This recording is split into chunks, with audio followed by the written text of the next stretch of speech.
Hello viewers, আসসালামু আলাইকুম। সবাই কেমন আছেন? আজকে আমাদের হাতে একটি খুব সুন্দর একটা কাজ নিয়ে আসছি। এটা হচ্ছে Google Pixel 7। তো এই ফোনটার যে প্রবলেমটা হচ্ছে দেখতে পারতেছেন, ফোনটার ডিসপ্লেটা হোয়াইট হয়ে গেছে। মানে মাঝে, মাঝে আসে, মাঝে, মাঝে আসে না।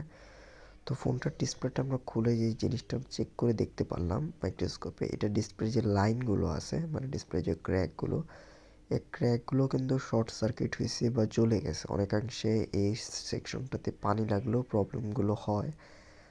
তো অনেক সময় আবার শর্ট সার্কিটে প্রবলেম হয়। তো আমরা কিন্তু এই ফ্ল্যাক্সটা কমপ্লিটলি চেঞ্জ করছি।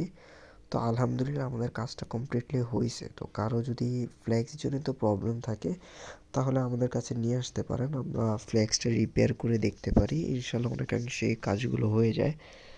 তো বিশেষ করে Samsung Galaxy S series, note series, pixel series বা ওয়ানপ্লাস যে কোনো অ্যামোলেড ডিসপ্লে, যে কোনো ধরনের অ্যামোলেড ডিসপ্লেগুলো কিন্তু ফ্ল্যাক্স রিপেয়ার করে কাজ হয়।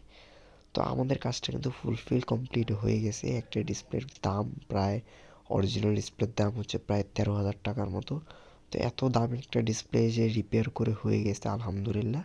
তো এটা কিন্তু হাত থেকে যদি না পড়ে বা পানিতে যদি না পড়ে তাহলে কিন্তু প্রবলেম হবে না। আর যদি পানিতে পড়ে তাহলে যে লাইনগুলো আপনাদেরকে দেখালাম, যে এই লাইনগুলো জ্বলে গেছে, তো এই অনেকাংশে আর কি এই লাইনগুলো জ্বলে যাওয়ার কারণে কিন্তু ডিসপ্লেগুলো নষ্ট হয়ে যায়।